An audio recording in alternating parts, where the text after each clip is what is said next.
Welcome to In It to Win It. This is Steve Barton, and thank you for tuning in. We're here for Monday market moves, what happened last week in the markets, and what we expect for next week. And thank you for allowing me to do work that I find meaningful. Thank you for giving me the most valuable commodity you have, your attention. I promise to do my very best to give you a return on it. Alrighty, let's go to the charts. Starting out as always with the S&P 500. This is pretty exciting because it is starting to roll over. You know what? I'm going to hide the video panel here simply so we can have a little more bandwidth. All right, there we go. You can probably tell we're traveling at the moment and we are out of the office. Okay, this one is super exciting. We've broken through the 20 and the 10-day moving average and closed below it. Computer algos are firing, and now we just hit on the 50-day moving average. So we were saying before we need to break through consistently and close below the 20-day moving average. We've done that. Now we're just touching the 50-day moving average. If we get consistent closes below this, the computer algos are going to start selling, and they're not going to start buying again until we get down here to the 200. So pretty exciting. We could have a pretty good correction here, and we fully expect a 5 or 10% correction in the market, and this would set that off. The dollar has moved up. It is up 1.6%. Hit the 200 moving average. So this was a tradable one right here on Tuesday of last week. Hit that moving average, then shot up. The 2-year yield is up almost to 5%. It's at 4.9. 10-year yield is at 4.5. And the 10 minus the 2-year yield, we're getting close to coming out of clown world. So short duration debt is still paying more than long duration debt by a factor of, 0.375. But we expect that it'll ride this 200-day moving average and then just follow this white trend line that we've drawn here. The 1-month yield is still north of 5%, paying 5.37. That's going to go away here soon in the next few months. So we're not going to have as good a deal on short duration debt. 2-month yield is paying just slightly more, 1/50th of 1% more, but almost nothing. And TLT. So we'll see how this bet irons out. As soon as the Fed starts reversing and cutting rates, we think that this one will do very well. It should shoot up, and then we can exit stage left. Continued story of the week: gold up 1.35%. This is pretty concerning for the economy. We said back in January that we thought gold would hit 2,500 sometime during this year. I didn't expect it to almost happen on Friday. This is really not good for the economy. This is a real good litmus test of what the economy is, and the more that gold goes up, the worse off the economy is. So I would much rather see a gradual progression up on this, not just a spike like we've had. However, with this spike, I think it's very likely. We got a lot of questions on this. Mitchell, Jason, if we zoom out here and get a bigger time frame, we'll go out 12 or 13 years to this huge 12 or 13 year cup and handle pattern, right? And now we've finally broken out of that, right? Now the beauty of this is there is no resistance above it. It's never been done before, right? So there's nothing to stop it in theory. Everyone that is bought into this metal is in the black. So there's no no one has lost any money. This is pretty cool. However, I think we're due for a little pullback here. If you look at the weekly candle, bearish. If we look at the daily candles, a lot of these daily candles lining up this week are all bearish, and especially this one on Friday. It spiked up. When you get a spike up like that and you get a long wick, here, let me put this into candles, and then maybe it'll be easier to see. See how you have that long wick going up and then down? That's pretty bearish. So it wouldn't surprise me at all if gold corrects next week, and and we get a little bit of sell-off, which will be an even bigger sell-off in the miners. Gold to S&P 500 ratio, I think last week I said that it was at 0.5, and that was off. Someone was able to show me how to get out a couple more decimal points on this. So we're actually at 0.46. So still outperforming the stock market, but we got a long wick right there that says it may start to go to the downside. Our GLD put, one of the worst puts we've ever done, is getting slaughtered. This thing expires in June. If we get some kind of sell off here in gold, then hopefully this will actually be worth something. But I got a feeling this is probably going to expire worthless. But that's okay with us because the rest of the portfolio is doing amazing. Gold, I'm sorry, GDX, the gold miners ETF, this thing's run up 30% in the last month and a half. So pretty incredible. Did have a long wick right there, pretty bearish looking, so would expect a correction here. GDXJ, same thing, had an amazing run here, but would expect a correction if you're a trader and you have some trades on or just some short duration trades. Now's a pretty good time to take some profits with it looking like gold's going to correct. These will correct even more. And on top of that, they're hitting on a lot of resistance back here. Everything we have in this right now is for the long term, so we're not selling anything. Franco, Nevada, we might be getting some setups here in this. This is pretty cool. We have a pretty good correction. Closed the week at 118. A lot of support around 114 right here. So, you know, a limit order around there I think would be prudent if you don't have any. Wheaton Precious Metals. Like this one a lot. Had an amazing run. We closed out our options. But it is tapping on some serious resistance right up here around 52, 53. Shot up and then came right back down. So looking bearish for next week. And I asked you guys last week, put in the comments how your portfolio is doing, and got a lot of feedback. Really cool to see that you guys are making money. Brian says I'm one of those guys whose portfolio is up 40% over the last couple weeks. Well done, Brian. A different Brian says got about a dozen gold and silver mining stocks in February. Fell bad, down about 20%. Now all up about 40 to 60%. That's pretty cool. Syme says I'm all in commodities and I'm up over 12%.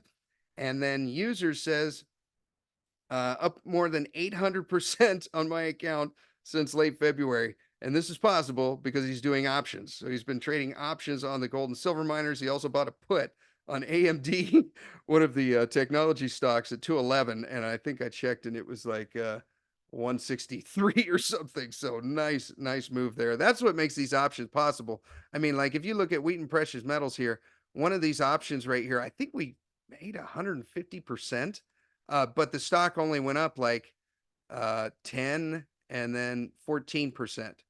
So it was a short duration option and it moved up a lot in that short time frame. So you can make a lot of money through options if you time it correctly, which makes them a lot of fun.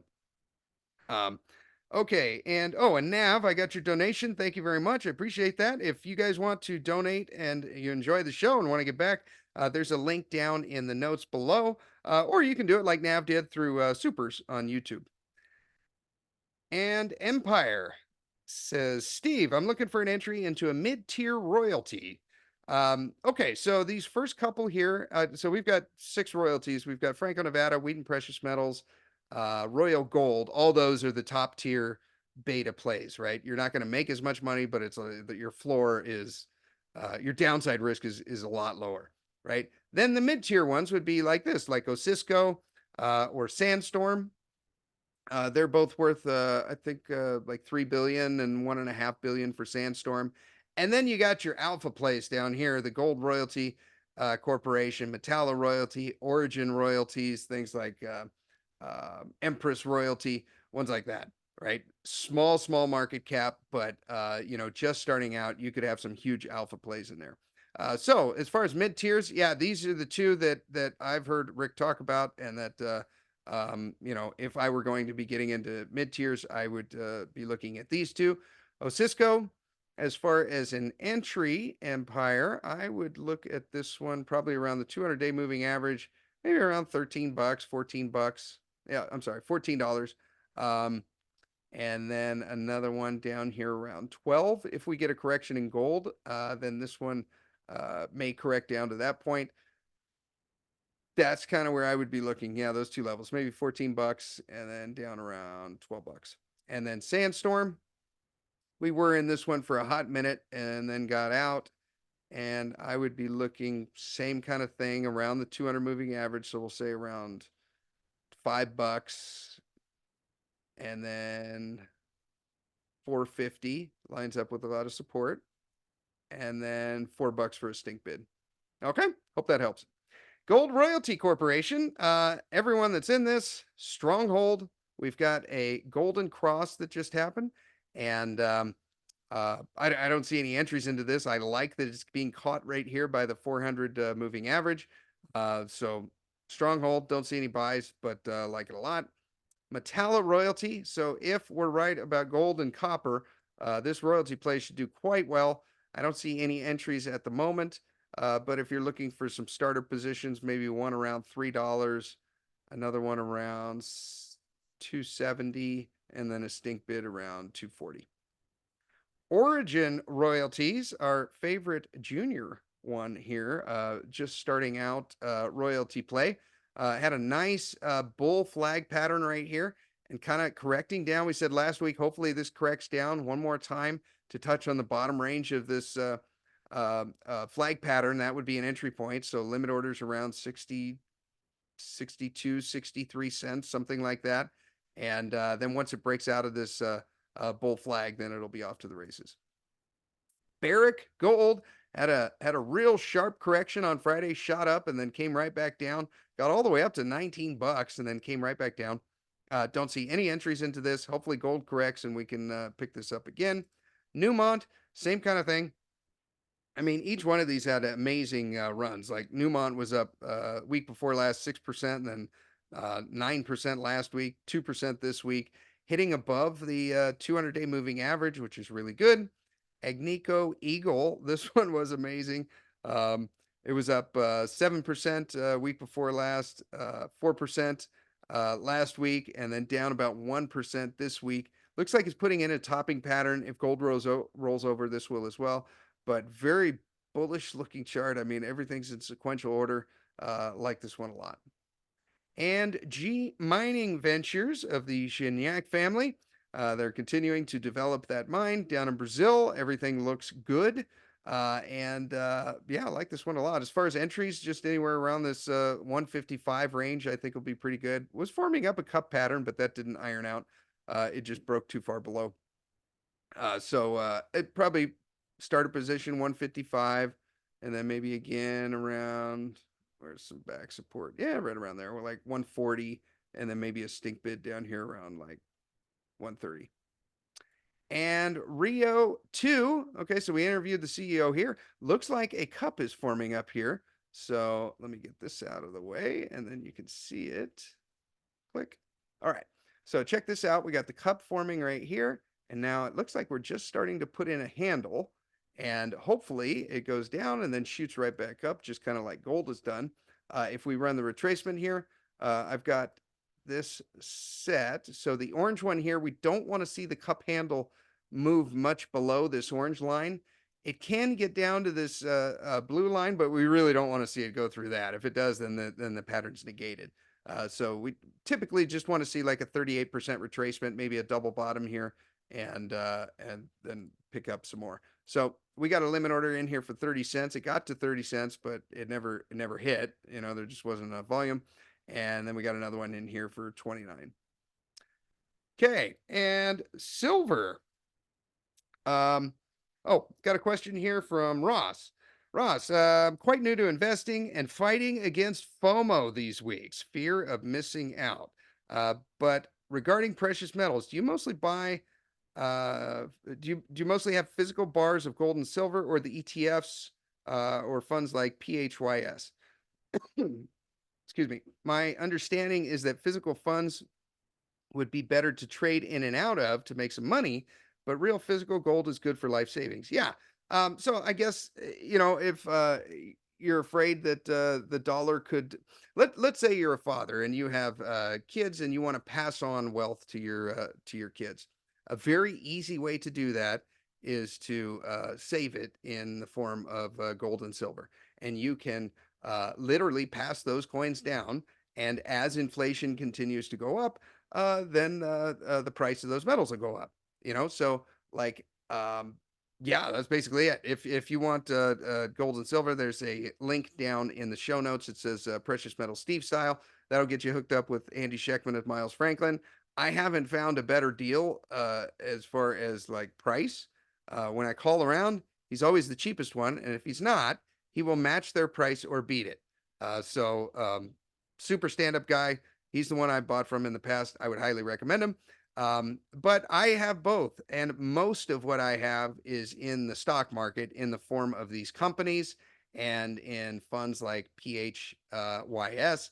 It's real liquid. It's easy to, with a click of a button, you can sell. When I bought my house 2 years ago, a lot of the down payment came from PHYS, from the Sprott Physical Gold Trust, and it wasn't super scientific. I just needed some cash, and I clicked the button, and then I told my brokerage account transfer it to my bank, and that's what I used to purchase the house. So I like those as far as the real liquid. If you're going to be hang on to it, and it's going to be generational wealth, and I'm a bit of a prepper, and I'm a little afraid that the government is we could have a changing of the guard. So I also like to have some of the physical stuff, but most of what I have is here in the form of these companies that pay me dividends and are very leveraged to the price itself. But yeah, I think there definitely is a place, and I think everyone should own something. I mean, like, if you look at, like, keep in mind here, Ross, that most Americans, I'm assuming you're from America, have nothing, so no precious metals at all. Rick Rule said that less than 0.5% of Americans have anything in precious metals, and that includes any one of these, like, stocks. So I heard from the World Gold Council that they said it was even less than that. They said it was like 30 basis points, so that's less than 1/3 of 1%. But my point is even if you have a few gold coins and maybe 100 silver ounces, you are now better off than 99.7% of all Americans. Okay, so you don't need a lot to really get bang for your buck on this. I think if you can look at the physical stuff as a way to save, and then these stocks as a way to leverage that bet and really make some money. Okay. All right. So silver. Let's see. Last week it was up 10%, and then this week it's up 3%. Now this is really exciting because we had these levels in here, 28 drawn last week, and then we had 26 drawn as well. Here, I'll put it in here for you. And we shot up and we got within 8 cents of $30. So not a coincidence. If you go back on the time scale here of silver, we can see that back a few years ago, it was right around the $30 range, and it just hit on that on Friday. So pretty exciting. We blew through 26. That was the toughest one to get through. And then we even went through 28, and we closed the week above 28, which is exciting. Excuse me, and touched on the door of $30. So 28 is going to be the new support for next week. If gold does like I think it will, and silver does like I think it will, and goes down next week, it's probably going to blow through 28 pretty quick. But 26 is our new support, which it was resistance for years. I mean, like, when was the last time it was consistently above that? That was like 4 years ago. I'm sorry, 3 years ago. So big couple of weeks here in the metals, and it's showing right here on the charts. Okay, the gold to silver ratio is now 83. I think last week it was 90. So pretty exciting. Silver got pretty expensive for a hot minute there and got down to 82 and then shot back up. But silver is still the cheap one. SIL, I don't remember if I've brought this one up yet or not, but this one is great for retirement accounts if you want to bet on silver, because most of them allow you to bet on these ETFs. And I like this one a lot. It's got a lot of wheat and precious metals. I think almost a third of the fund is made up of wheat and precious metals because of their huge exposure to silver. So like this one a lot. No entries in it, but we are getting a golden cross here. So that's interesting. SILJ, if you have any trades on, now is probably the time to let them go. We had these yellow arrows. Whenever you see yellow arrows, those are options. And yeah, man, I'm not sure. I don't remember what the expiration was on this. I'd have to go back in the Monday market moves and look. But man, uh, If it was a few months out, we sold way too soon. But yeah, if you have any trading positions on for SILJ, which is pretty typical for trading silver, um, probably the time to close them. Pan American Silver has had an amazing run the last few weeks. Week before last, it was up 9%.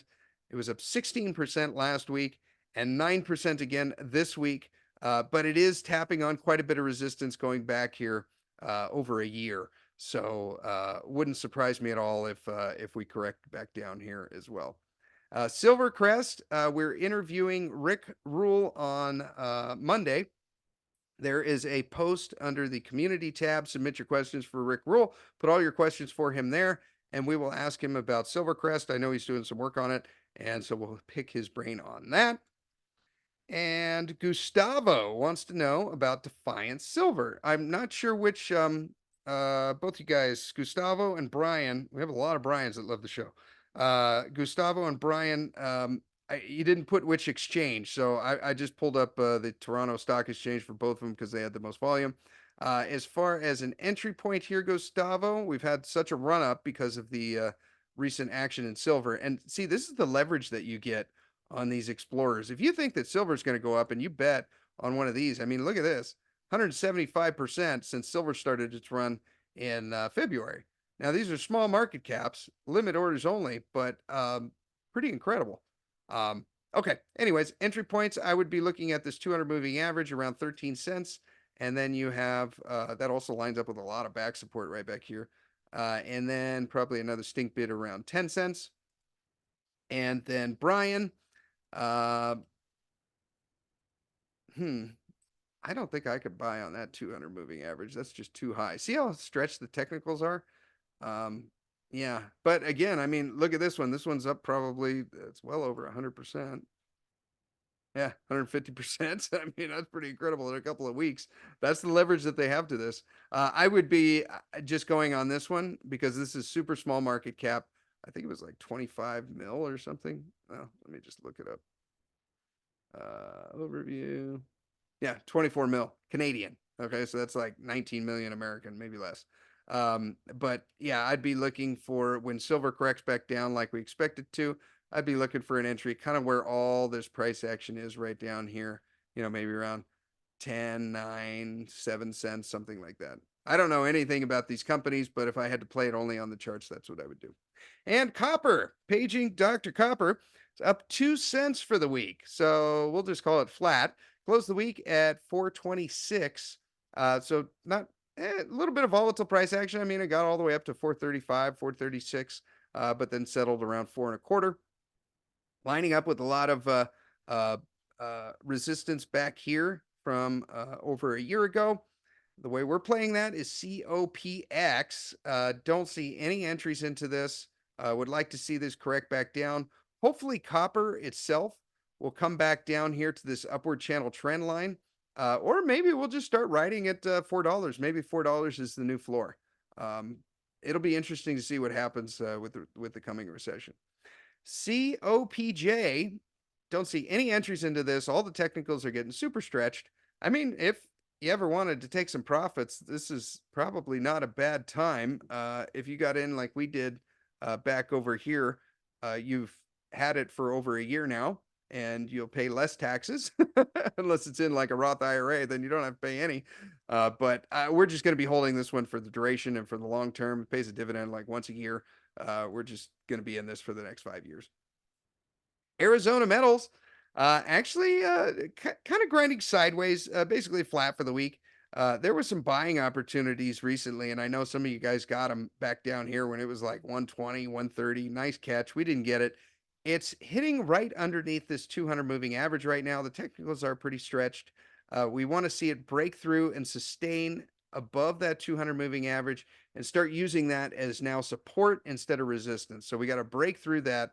And then once we do, should be off to the races. And uranium, essentially flat for the week, closed the week at about $90 a pound. And all the, at least all the uranium equities we track for the week are down just a skosh. And you guys know what a skosh is, right? SCO, Well, it's common spelling, skosh. Okay, except for SRUUF. This one was up a tiny bit. And the kindergarten method of buying this when it's at a massive discount, like 12, 13, 14%, and then selling it when it's at a premium is working. It's still working. I really thought that game was too simple to work, but apparently it's not. And right now it's at a 2% discount. And check this out. Okay, so last week we were at 63,700,000 pounds, and this week we're at 63,900,000 pounds. So we bought an extra 200,000 pounds of uranium, took it off the market, and that's basically 6 months to run a power plant right there. I mean, it's pretty incredible of what we're pulling off the market. It's not available to the utilities, and since there's less of it out there, it's going to cost them more when they go to buy it. And the beauty of it is they don't care because they can't turn off the power plant. They just have to feed it. And we make money from that. So it's a really neat arbitrage that is pretty incredible and one that's been very profitable over the last year. And hopefully we'll get another pullback and a discount like that and we can add more. Cameco. Where are we at? I got to find my notes. There we go. Cameco is basically flat for the week.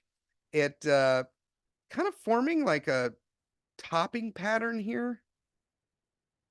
Technicals are pretty stretched.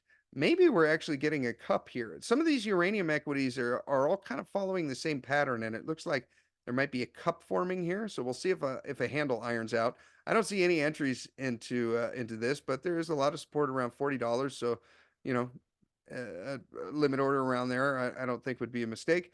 Kazatomprom, same kind of thing as last week. Support is at 38.50. Resistance is around 44. Close the week at 42. URA, the uranium ETF. See, look at this cupping pattern right here. See that? Cup. We'll see if the handle forms out. URNM, same kind of thing. Not quite as good as URA as far as the cup pattern, but still there. Don't see any entries into this. Support's going to be around 47. Resistance going to be around 57, 58. URNJ. So this is the one when we sold out of URNM. We bought into more URNJ. This cup pattern played out beautifully with the handle, and now it's moving up. And that's why we were able to make these other entry points and essentially pay double what we did back here. The chart just looked really good. Would like to see it come back down to the 200 moving average. Maybe it will, maybe it won't, but that would be an entry point. And UROY down just a skosh. Let's see. Our option is still on. This actually looks like a pretty decent entry point. So if you guys are looking to get into UROY, I don't think this is a bad time at all. Looking pretty good. I mean, I like this company a lot. They're the only royalty play on uranium. So if you're going to play a royalty on uranium, it's got to be this one. They have a physical holding of uranium. So you also got that as kind of a backstop or a floor. I mean, that's, those few million pounds are worth something. And yeah, I like this company a lot. So the option's still on. Still have the option on here for the 4Us, Energy Fuels. We debated selling back here. I think we're up 30%. And we said, nah, we think it'll go higher. And then over the last week and a half, it's just gone down. So this option is probably about what we paid for it, if not a little bit less. Doesn't expire until September, so we got time. If we were psychic, we would have sold here and then just bought another option right here. But we weren't. So we'll see. Hopefully that one works out. Oil's down about 1%, although it's looking great. We got a golden cross right here. We took away that downward channel trend line. We now have $84 as support. We finally broke above that, so hopefully it holds here. Technicals are looking a little stretched, so ideally what we'd like to see is this thing basically just grind sideways for maybe the next month or so. And what that would do is that would allow some of these technicals to fall back down. And meanwhile, we don't lose any price in the commodity. And then by the time they get corrected down, we could shoot back up. Now, if somehow I could control that, that's what I would do. But we'll see what actually happens. So support's around 84. Resistance is going to be around first level is going to be around 91, and then after that it'll be around 94.50. XLE, our favorite oil ETF. This one is performing like an absolute boss. We just got a golden cross. The technicals are really stretched. It looks like it's going to roll over. But if oil goes up, this will too. So we'll see. Next level support is going to be around $93. XOM, the Exxon Mobil, the best oil play on the planet. Love this one. Looks like it's forming up a cup pattern right here. Like that a lot. Hopefully we get a coming down. Let's see what it would take to negate that. So we just run our retracement here. Whoops. What did I do? There we go. Move that over. Okay. So this one's 38% retracement. If the handle comes down here and kind of bounces along that, that would be textbook and ideal. We don't want it to go below this 50% or the pattern's negated, and that price is at, what does that say? 109. Let's call it 110. Okay. So we don't want to see it get below 110. But if it comes down here and we get some type of like bottoming pattern, like right around here, if that happens, I would buy. That would be another entry. All right, and Blackstone Minerals. It looks like they got a dividend coming up in May. We closed the option on that. I think we made 53%. But it looks like they got another dividend coming up, so we expect that this will get cheaper and come back down. And if that happens again, we'll run the same pattern and we'll run an option and we'll probably buy more for the long-term portfolio. When that dividend comes in, we'll just roll it back into the stock and buy more. And for the Canucks north of the border, it's all a boot freehold. So we might be getting like a lot of support right here. If you're looking for entries, this is basically Blackstone Minerals of Canada, and looking like $14, maybe 14.20. You got a lot of support right there with the 50 and the 200 moving average. So that could be your first entry. Next one down here around 1360, and then stink bid down here around $13. Woodside Energy still have the option on. We debated selling it up here. I think we were up like 20%. And anyways, we didn't do it. Kind of regretting that now, although it's coming back down. Hopefully we get a bounce in this thing. I mean, when you look back over the pattern of this, it usually doesn't stay in this range very long, and then it bounces up. Although this time, not really complying. So hopefully we get a bounce out of that one. Love the dividends on this company. Natural gas, still flat. I think last week it closed at 177, and this week it did as well. Still historically cheap. If we pull this up, natural gas divided by oil. So essentially, natural gas divided by a barrel of oil. And this chart goes back to the 90s. And we can see the last time natural gas was this cheap in relation to oil was March of 2012. Okay, so natural gas is really cheap as far as a form of energy. And the way we're betting on that are the two companies that have an amazing arbitrage on this, and that is Devon Energy and Equitable. And don't see any buys right here. Looks like we might be getting a golden cross here on the 50 moving above the 200. Maybe this 400 moving average will hold the price action, but look at how stretched everything is here in the technicals. I think it's more likely that this is probably going to roll over. Equitable, we still have our limit order in here for $33. Hopefully it hits, but technicals are a little bit stretched, so would like to see this roll down. And Paula says, any insight in KMI? Okay, so this one is pretty exciting. Kinder Morgan, I believe we pulled this up before. I seem to remember the dividends. But yeah, check out $40 billion market cap, so you can do market orders all day long. And check out the dividends. See, this is going from 2017 to 2023. And look at the dividends per share for the year.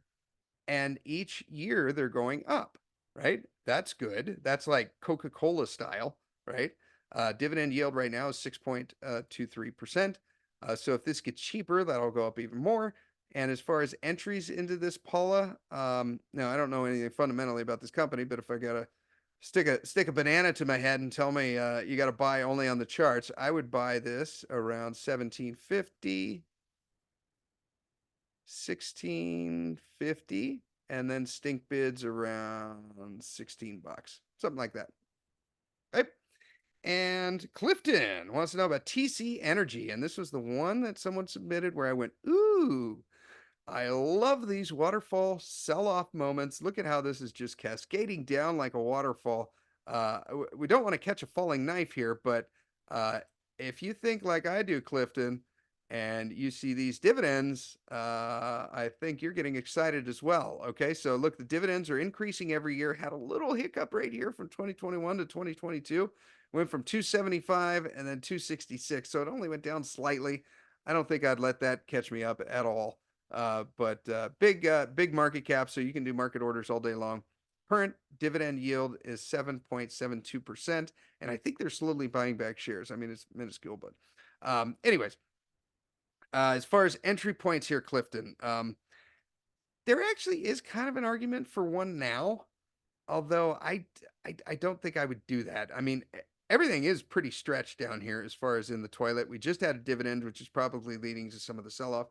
And but I kind of like an order around here around 35 bucks and see if we bring this out. Let me bring it out to the weekly here and we can get a little bit longer time frame. And there we go. Yeah, so maybe around 35 and then again, and I'm just looking across here, 33.50. That would line up with the COVID low down there. 33.50, 33, something like that. Those would be my my two positions right there. And great dividends. Okay. And Bridget. Oh, let me get to this real quick. So thermal coal, we have closed the week at 133, and met coal is still complying and going down, which is amazing. It's basically flat for this week, but we were excited when it got to 250, and now it's at 228. So like that one a lot. And if Matt is correct, it should hang out around this level, maybe even get it even cheaper in between now and July. And that's when the real deals will start coming. Okay, Bridget says, I have a question. Um, your first coal buy target hit, and now the price went up. Do you stick to your second lower price target and wait, or do you buy more at the original first price target? Probably different with each stock, but is there a strategy to know and stick to here? Maybe this is something you could speak about. Is there an opportunity? Well, Bridget, here's the opportunity. Monday market moves. Okay, so basically with this, I don't have a whole lot of technical information here, right? Okay, so this only opened back in January and late January at that. So we've only got a few months of price action. That's it. Not a whole lot of volume here. I mean, we've watched the fund go from 300,000 assets under management to now it's up over 4 million. That's good. So it's moving in the right direction, but there's just still isn't a whole lot of volume. So we've got our limit orders in just where you see the arrows. This one hit at 22.55 only because the previous one didn't. So we just placed one. Then we got another one here at 22.10, another one at 21.50 and 21. So if Matt is right and coal is going to get cheaper over the next few months, these will probably hit or come close to it. And what I'll basically do here is I'm just going to look at the patterns and see if anything's discernible, if there's any kind of Fibonacci. Once we get more time on this, then we'll actually have a 50 moving average. See, this little yellow line is the 50-day moving average here, and we haven't had it to go on because there hasn't been 50 days of trading action. So I'll place a bet, I'll keep these limit orders here, and each of these limit orders is increasing. So let's say I want to buy 10 shares, or let's say I want to buy 15 shares. I'll buy one here, 2 shares here, 3 shares here, 4 shares there, and 5 shares there. As it gets cheaper, you buy more. And then when it finally does turn around and go up, like we expect it to, you make you make a lot of money. The cheaper it goes. So anyhow, but yeah, this is my general rule. Maybe I kind of have a hang up in my own head that as when I turn out to be right and stocks run up, I can't bring myself to buy more, but as they get cheaper, I can buy infinitely more. Maybe that's just my own hang up, but what I'll look for here, Bridget, is I'll look for some patterns. Maybe there's a retracement we can find. Maybe there's some kind of pattern or something that gives me some conviction that it's going to go up. But in the meantime, in the shoulder season of coal, the cheaper it gets, the more I'm going to buy. Okay. So like here with Glencore, as it got cheaper, I bought more, right? And this last limit order down here for like 850, that was going to be about 40% of everything that we'd bet so far, but it never hit. So it's not like I move this arrow up there. I could probably kill this limit order. It's not like I just bet that whole thing right there. And had I would have made a lot more money, but I don't know. It's tough for me to bet when stuff is running up. There's guys that are really good at that, like Christopher Mullen, Patrick, who he's had on the show of North Star Bad Charts. Those guys are good at picking breakouts, and they probably piled into gold as soon as it broke that cup and handle. Whereas I bought 2 years ago when it was 1600, so they can make the money quick and in and out. And I'm more of a long-term guy. So I guess it just kind of depends on what you're looking for. But anyways, okay. Glencore is up for about 3.5% for the week. Looking fantastic. It's above the 200 moving average, but we want to see some kind of correction before we can make another entry into this. AMR, we had our two limit orders hit, one for 350, another one for 325. Got a limit order in here for 300. Hopefully that hits, and another limit order in here for 265. And Warrior Met Coal, really want to see this one get cheaper. So we got limit orders in for 52.50, 49, and 45. Those may be pipe dreams, but hopefully not. Would like to see it come back down at least to the 200 moving average. I mean, if the 200 moving average is up here around 53 or 55 when it comes down to that, I'll be buying. But yeah, I don't want to buy when it's stretched in the charts like this, especially when Matt has told us that we're into the shoulder season. Okay, and Console, where would be a good one? Probably along this 400 moving average, maybe around 76.50. That lines up with some back support.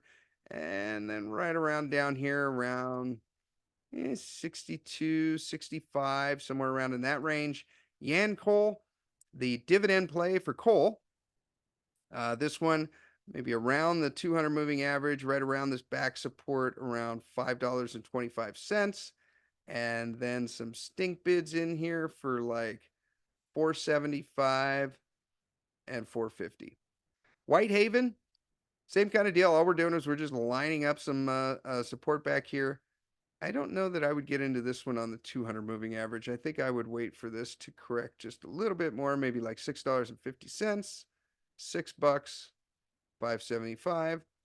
Peabody, BTU. Ooh, that was a tick if you could catch it. All right, let me get rid of this line. And I would say somewhere around maybe $20, stink bid like 1850. ARLP. Eric wants to know, what do you think of Alliance Resource Partners, coal and royalty play paying 14% dividend? Okay. Matt likes this one. It's certainly not his favorite, but interesting setup. Okay, so I like a limit order around $19 and then a stink bid around 1750. That looks pretty good. Yeah, that lines up with some of the pre-COVID levels. Yeah, that's what I see, Eric. That's where I would be putting it. And Bitcoin. Now, this is interesting. It was at 67,000 like a couple hours ago, and then we push record here and it dropped 5K. So pretty incredible at 62,000. I'm not sure what's happening here, but I can't help as a trader but to notice that we got a lot of back support right here, right where we are. So that's interesting. Would like to see the technicals get a little bit more stretched before I put anything in there. Let me see what it looks like on the hourly here. God, look at that, just sell off. I don't know. There must have been, I don't know what happened. If anyone knows what happened with Bitcoin, put it in the comments below. I think we got the halving is supposed to take place, I believe, on April 19th. So I'm very curious to see what happens when the halving comes. All right, platinum closed above $1,000. Closed the week at 1,001. As far as entries into platinum, when is Russia going to dishoard stop dishoarding their platinum? We have no idea. But as far as major support for platinum, it's around $900 and then again around $850. Easiest way to play that in the stock market is PPLT, just a physical fund of platinum. Best buy targets are around $80. And palladium closed the week at 1,059, so also above $1,000. Major support for this is going to be around 950 or so, and you can play that through the fund PALL. This one is just under the 200 moving average. Would like to see it bounce up above that. But stink bids for this one would be around 86 bucks, and then $80 if you could catch it. There was a moment there in February where it happened. And the easiest way to play both of these together is the SPPP, and I think it's the only one. I don't know if there's another one of these. But Physical Platinum and Palladium Trust, stink bids are still going to be around $9. Iron ore has showed up. It rose about 6% for the week, closed the week at 106. BHP is, where are we here? Bitcoin, BHP. Yeah, so we sold the option. We got they paid the dividend. That's what made us put the option on.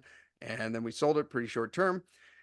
Hopefully this comes back down and hits around the 56. They did cut their dividend a little bit. So their dividend yield, I think, went from like 7% down to like 3.5 or 4, which is a bummer. But I still like them a lot. I haven't sold any, except the option. But hitting around the 200-day moving average, I think this will probably come back down to 56 in time, and then we'll probably rinse and repeat the same game and do it again. Rio Tinto closed the week at almost $66. So we were saying that, this was probably the tick to buy on Friday of last week. And man, I wish we had done it because it shot up 5% for the week. We have limit orders in down here for 60 and 58.50. Doesn't look like that's going to happen now. It's above the 200-day moving average, and it may be a while before we can get into this one again. VALE down in Brazil, so the bear flag played out, and we still have the option on for this one, but let me get rid of that. Not that. Delete alert. Yes. There we go. Okay, so we still got the option on for this one.